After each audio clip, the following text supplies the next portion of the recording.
Hello and welcome to the Irish History Podcast. My name is Finn Dwyer. Now, the 1916 Rising remains one of the most important events in Irish history, but it's easy to forget that it took place in a city that over 300,000 people called home. In this podcast, originally released over 3 years ago, I explored the city on the eve of the Rising, revealing what it was like to live in early 20th century Dublin. We will hear what the city sounded like, what it looked like, even how it smelled by following the city coroner, Dr Louis A Byrne, as he went about a day's work. He and his contemporaries would find Dublin in the 2020s almost unrecognisable, but as you're about to hear over the next 30 minutes, their Dublin would have been as equally strange and bewildering to us. Now, last week I mentioned my new walking tour that takes place in Waterford, a city packed with history, where some of the most important events in our past took place. Waterford was, after all, where the Vikings established a key foothold back all the way in 914. It was stormed by Strongbow in the early stages of the Norman conquest. Then Cromwell's armies would lay siege to the city not once, but twice. During this fascinating tour, we'll visit the city walls, graveyards, and even some of Waterford's more notorious slums of the early 20th century. Now, this will be more than just a normal walking tour. It's an experience that allows you to immerse yourself in the past for 2 hours. At the start of the tour, you'll be given a wireless device and headset. So, as we explore the city, you'll hear the sounds of Waterford as it was in the past and hear the voices of the people who shaped its history. All told, it's a pretty unique experience. You can get tickets and check out a video that explores some of the stops at the link in the show notes below.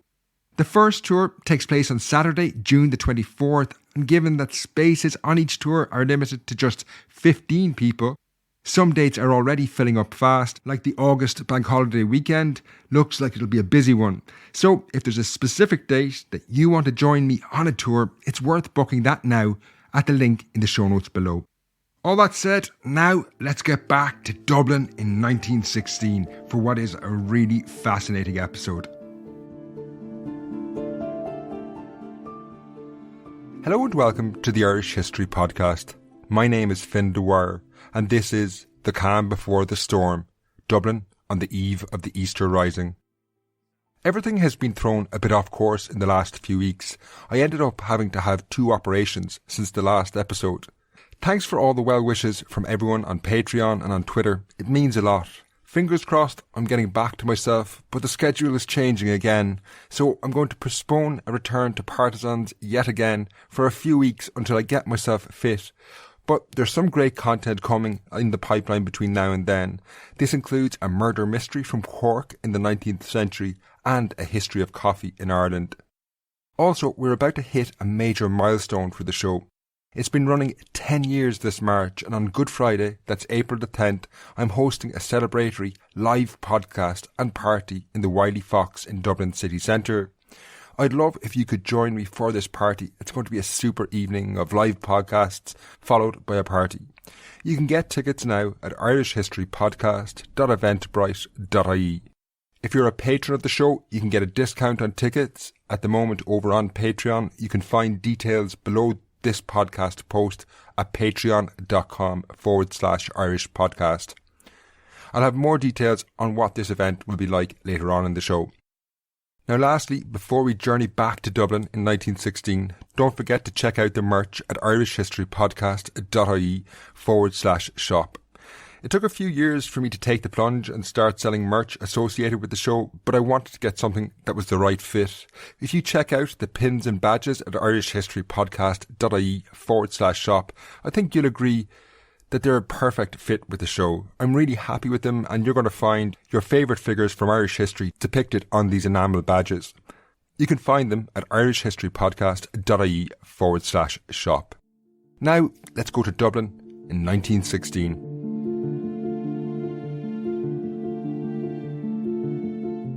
On Saturday, April the 22nd, 1916, 2 days before the beginning of the Easter Rising, the 58-year-old Dr Louis A Byrne was called to Dublin's morgue on Store Street.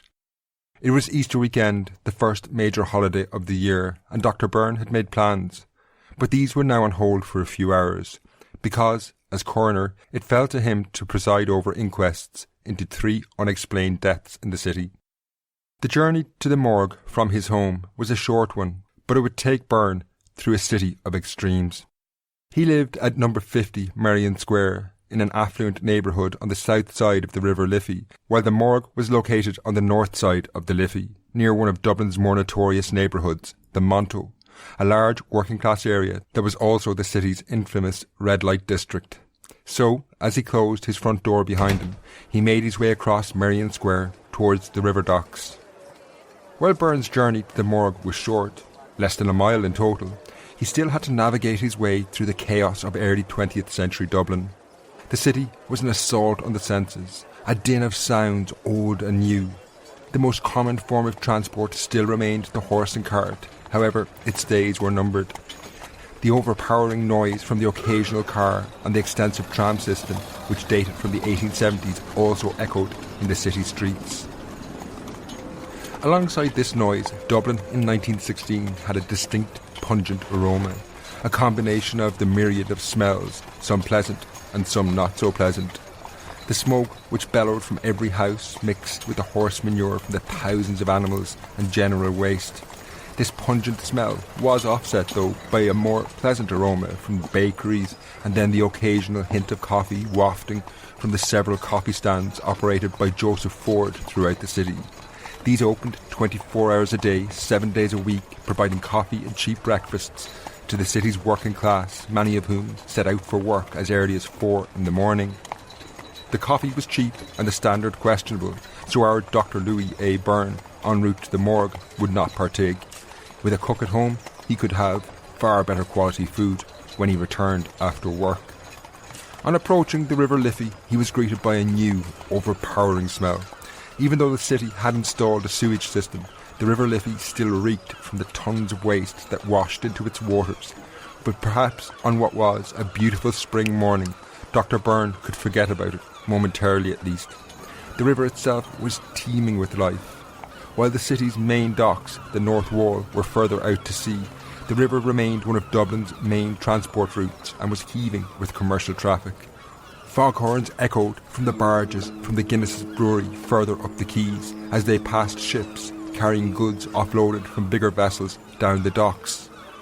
The Liffey was such an important routeway. The bridge Dr Byrne crossed, the Isaac Butt Bridge, was an impressive rotating structure that could on demand allow larger vessels to pass up on either side when needed. Occasionally the sounds of the vessels emanating from the waters below were drowned out by an even more intense noise overhead as steam-powered trains rattled across the railway bridge over the river. Once he reached the north side of the Liffey, Dr Byrne made his way around the customs house, and the unpleasant work at hand, the inquests which had torn him away from his holiday, could no longer be ignored. This wasn't easy work. As city coroner, Dr Byrne had to preside over inquests into all unexplained deaths in Dublin City. These were always solemn affairs. No one wanted to be there. The family of the deceased person was distraught, having suffered a sudden death, while officials like Byrne often faced what was disturbing or even tragic evidence. The cases could range from murders to the scores of nameless newborn infants abandoned each year in the canals, rivers, and in some cases the city streets.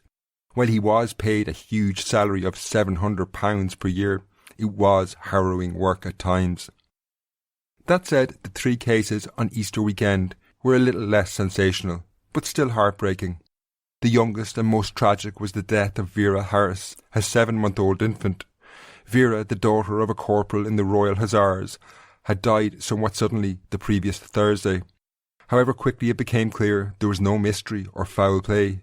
The death had been the result of natural causes. The family doctor testified that the child had suffered from convulsions in the days leading up to her death.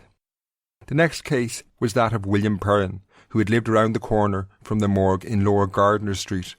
Perrin was a printer in the city, and as was common among working-class families, his precise age was unknown. It was not something he would ever have needed in life, but his family reckoned he had been born in the mid-1850s and aged around 60. Byrne had also died from natural causes, heart problems in his case. The final case before Dr Byrne on Easter Saturday was the most disturbing.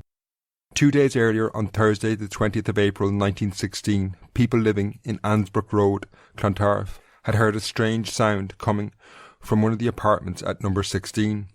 This was somewhat unusual. The only resident was the 53-year-old Henrietta Moore, who, according to her neighbours, had not left the house in over a decade. The reclusive Moore had lived with her ageing aunt Mary Ann. However, when the aunt had died a month earlier, on March 20th, Henrietta became disinterested in life and stopped eating and washing. She had no immediate family, and although a relative checked in on her once a week, there was little to be done for someone who seemed to have given up on life. She eventually died from cardiac failure, and while it was a natural death, Dr Byrne pronounced her one of the worst cases of malnourishment brought before him in some time. This was quite something in a Dublin where large numbers of working-class people lived in some of the worst housing in Europe. This third and final case brought his work to a close, and Dr Byrne could now finally return home and enjoy his Easter holiday. Recounting his journey across the bustling city wasn't easy. It was, after all, a holiday weekend, and many shops had been closed the previous day, Good Friday, a very important day of religious ceremonies. Nevertheless, after crossing the Liffey and leaving its foul odour behind him, he gradually made his way to the more peaceful surroundings of Merrion Square. His home at number 50 was located in one of the most prestigious neighbourhoods in the city centre. 3 sides of the square were taken up with terraces of 4-storied Georgian houses built over basements. Many of them had up to 20 rooms. On the 4th side was Leinster House, a palatial home built by the Dukes of Leinster in the 18th century, and alongside this, the National Gallery of Ireland gave the square a distinctly cultural feel. This was all crowned by a large private park in the centre of the square. While Dr Byrne himself was a well-known figure in the city, frequently mentioned in newspapers due to his work, their neighbours were drawn from the elite of Dublin society.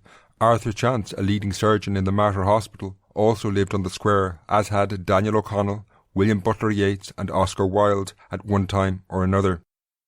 Byrne himself lived in a 16-room house which he shared with his wife Isabella and their 3 daughters Kathleen, Ellen and Frances, and a live-in staff that comprised of Margaret Byrne, who was no relation and worked as a general servant, Ellen Murray, the parlour-maid, and Margaret Lynch, the cook. When he stepped inside the front door of his house, Dr Byrne could finally relax. His holiday had begun. There was no question there had already been a somewhat festive atmosphere building in the city, even on Good Friday, despite the fact it was a day of religious services and fasting. While many businesses were closed, trains carrying people to the seaside towns of Howth and Kingstown, later renamed Dunleary, outside the city, had been busy. Dublin itself had not been quiet either, with many from the surrounding countryside taking advantage of the holiday to come into the city for the day. There was plenty to do if you could afford it. While few shops or theatres had opened on Good Friday, the zoo in the Phoenix Park and the Royal Hibernian Academy's annual exhibition were open. This exhibition of over 500 paintings had drawn criticism in the press for the standard in quality and quantity of the art, but this had not stopped those who could afford the entrance fee of £1. Other entertainment was available to those who wanted to leave Dublin entirely. Rail companies were offering discount prices to encourage travel into the Midlands and West. Dubliners could take the train to Athlone and go sailing on Lough Ree, where the boating season got underway that Easter weekend. Perhaps for the Byrnes, though, they just took the chance to relax and walk through the surroundings of the 11-acre park in the centre of Merrion Square. It was just outside their front door, and this tree-lined landscaped gardens were an oasis of calm in the middle of the city for the wealthy who lived on the square. Here they could escape the city, where the rumble of trams were screened by the century-old trees at the perimeter. The only people in these soothing surroundings were the occasional nursemaid pushing the prams, dressed in their distinctive black uniforms with white aprons, to whom no more than a curt nod was expected or offered. On meeting other neighbours, perhaps they stopped to talk and muse about the works of art they had seen in the Royal Hibernian Academy's exhibition, or traded tips about the upcoming horse races at Fairyhouse. On that Easter weekend, there was much to look forward to for the wealthy residents of Merrion Square. However, not far from these surroundings, their fellow Dubliners lived cheek by jowl in the notorious Dublin tenements. They did not have their own homes, let alone a park to relax in. The very idea of taking a holiday or spending money on entertainment was far beyond their meagre incomes.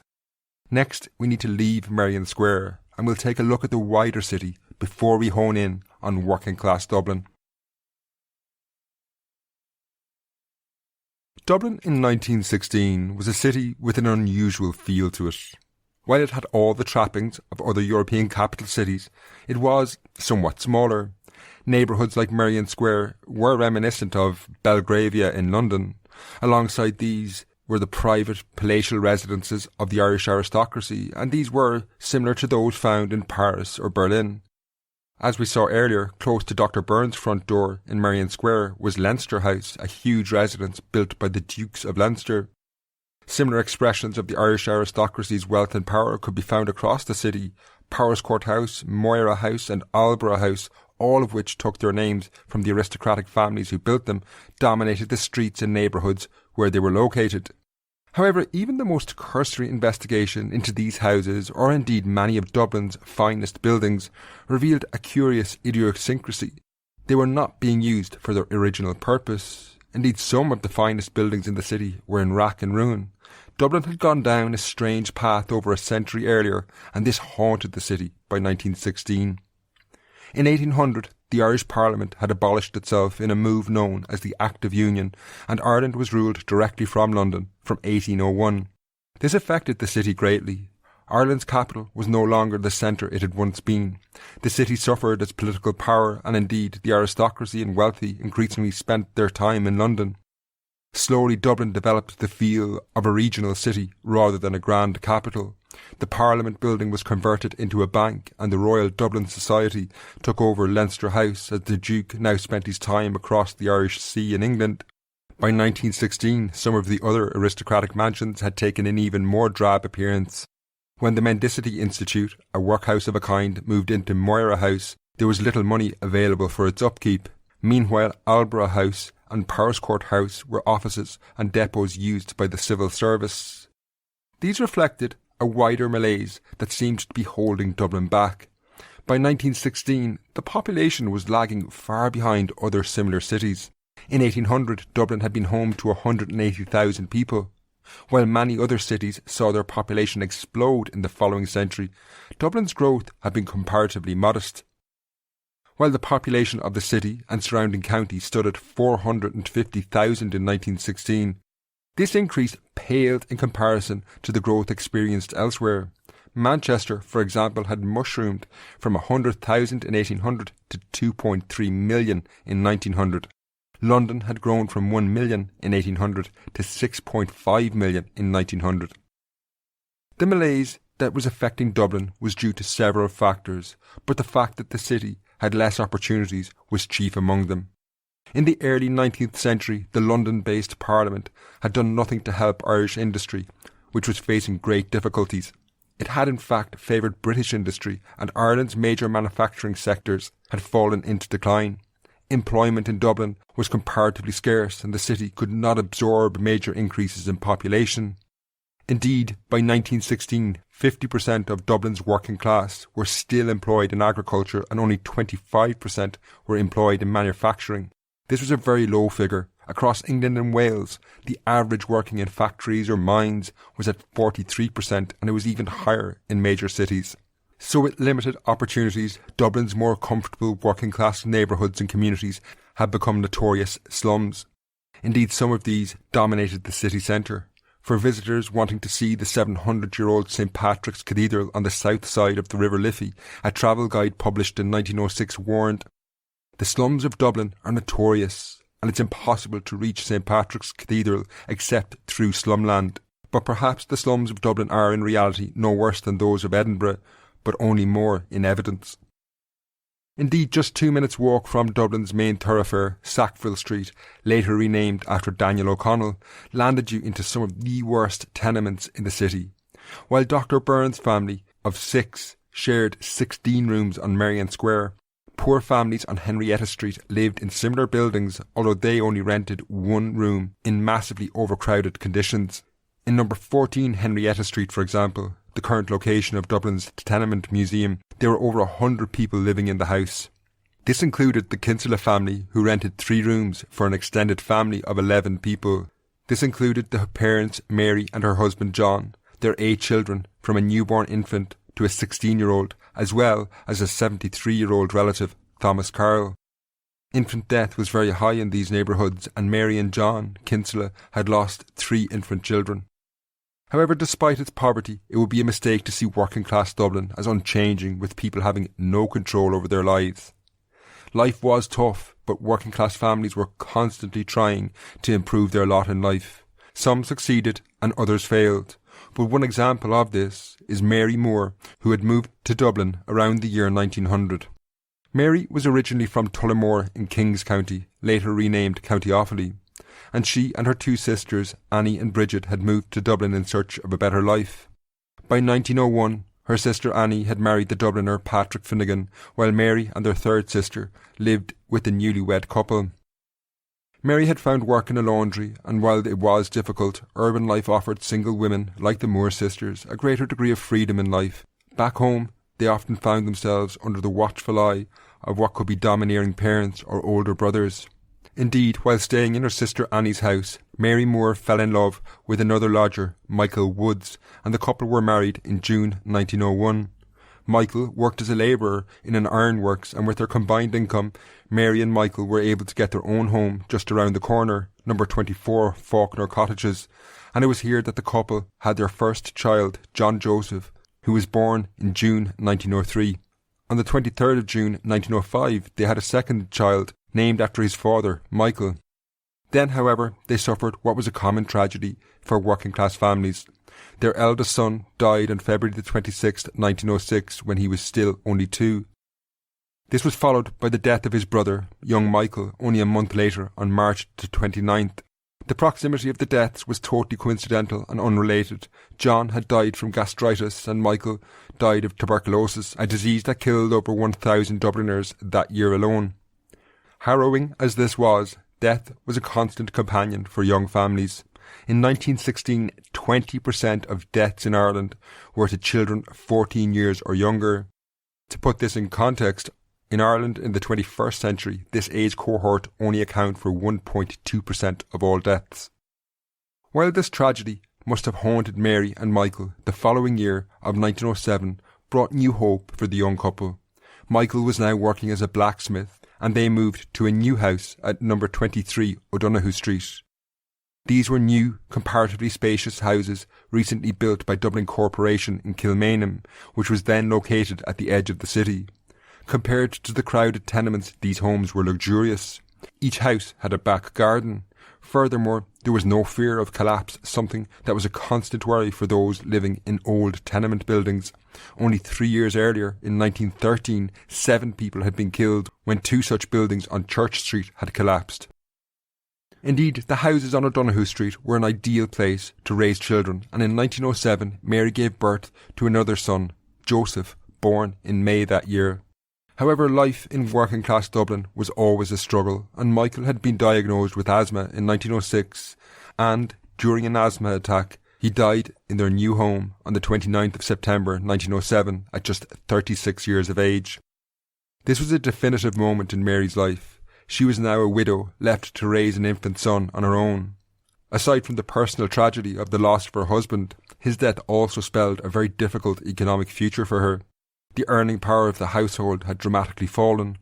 To give you some sense of contemporary incomes, Dr Louis A Byrne, who we met earlier, was earning £700 per year as coroner. This figure did not include the income he earned as a doctor.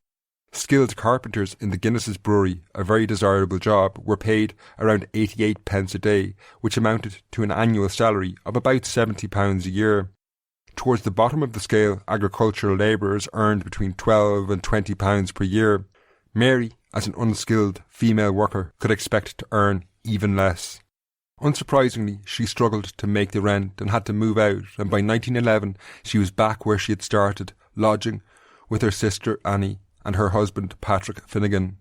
This must have been extremely difficult for her to be surrounded by the memories of where she had first met her late husband Michael. These memories surely reminded her of a chance of a better life that had been cruelly snatched from her. One way to escape this situation was to remarry, but this was increasingly difficult with the outbreak of World War I in 1914. Widows were stigmatised to an extent, and with 50,000 Irishmen about to enlist in the British Army, this made prospects of remarriage even more difficult. The war also brought with it other problems. In the following years, the cost of living spiralled in Ireland. Everything from food and rent almost doubled in the first 2 years of the war, while wages didn't keep apace, and Mary continued to struggle. When she fell ill in April 1916, she had to turn to South Dublin Workhouse and was admitted on the 5th of April that year. While it was only a short journey from her sister's home on St James's Avenue to the workhouse, it was a very humiliating one. This bleak institution had a hospital and medical staff, but workhouses carried a terrible stigma dating back as far as the famine, and indeed right from their inception in the late 1830s. They symbolised destitution and the furthest depths a person could fall.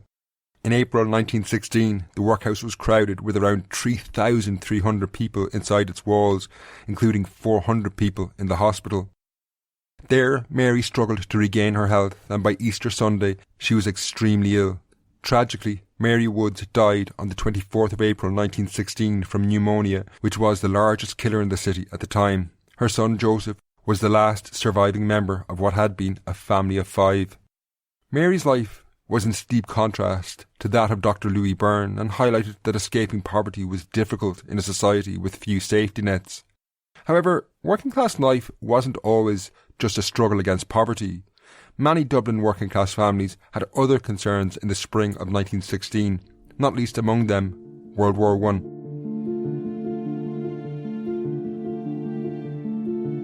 Before continuing, I want to give you more details about the 10th anniversary party that's coming up on Good Friday, that's April the 10th. The venue is the Wiley Fox in Dublin city centre.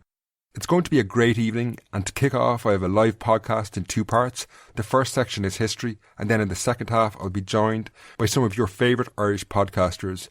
We'll talk about podcasting, picking it apart, looking at where it's come from and what the future holds going forward, and answering your questions. Then afterwards we'll be staying in the Wiley Fox for the after party. So I really hope you can make it. You can buy tickets now at irishhistorypodcast.eventbrite.ie. That's irishhistorypodcast.eventbrite.ie. Tickets are pretty limited, so get yours now at irishhistorypodcast.eventbrite.ie. Don't forget, if you're a patron of the show, you can get a really good discount on these tickets. Details of that are available on patreon.com/Irish podcast. Now, let's get back to Dublin in 1916.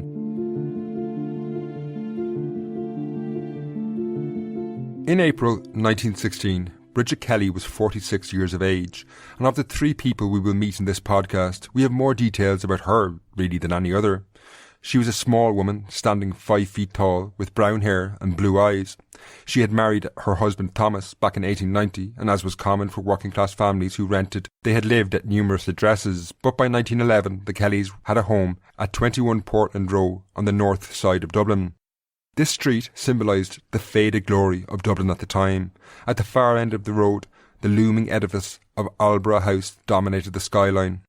Built by the Earl of Aldeburgh in the 18th century, this was one of the mansions that had fallen into neglect, and by 1916 it was being used as a storage depot by the post office. While this symbolised a city that had perhaps seen better days, or at least a city that had missed opportunities, the postal service, which now utilised the building, provided Bridget's husband Thomas with employment delivering telegrams.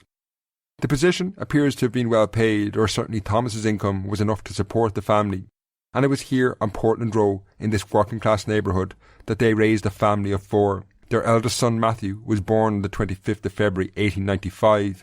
He was followed by 2 sisters, Agnes and Theresa, and then a younger son, named after his father Thomas in 1904. As was to be expected, the Kellys had also lost 2 young children by 1911. However, by 1916, Bridget and Thomas feared they were about to lose another of their children. Matthew, their eldest, had married and moved to Summerhill, which was just around the corner from the family home, but he was now in grave danger.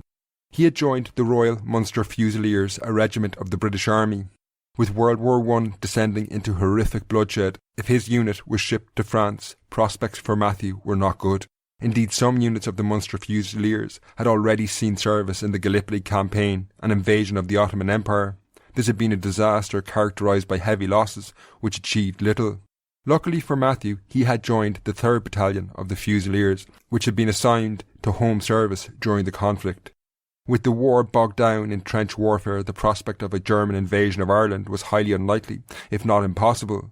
However, as the war continued and casualties mounted, these units, assigned to home defence, were increasingly being drafted to the front lines. By 1916, few had any illusions as to what awaited them if they were shipped to France. While press censorship was in operation, it was clear that the Western Front, by this point, had turned into utter carnage.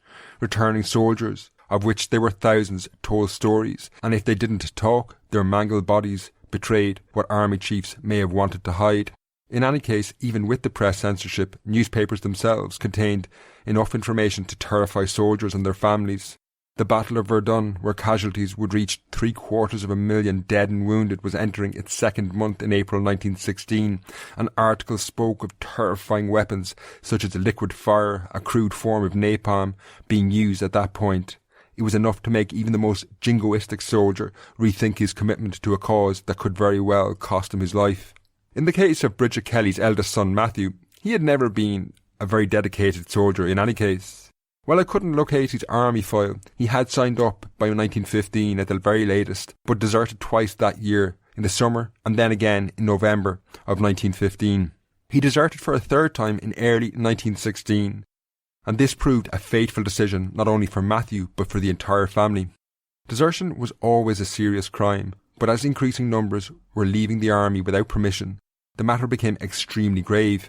Matthew Kelly was quickly arrested and taken to Mountjoy. However, as the police were escorting him to court, he escaped again.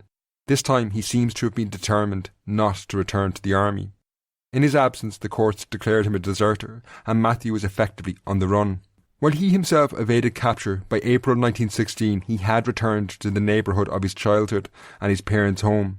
Understandably, and perhaps not realising the full magnitude of what she was doing, Bridget helped her son evade the authorities and seems to have allowed him to stay in her home. However, when word reached the police, they raided the Kelly home in Portland Row. Matthew was not present, but Bridget and her husband Thomas were arrested. The two were hauled before the courts. Thomas, it seems, was not involved at all, but Bridget was convicted of harbouring a deserter. Little allowance was made for the fact that this person, the deserter, was actually her eldest son Matthew.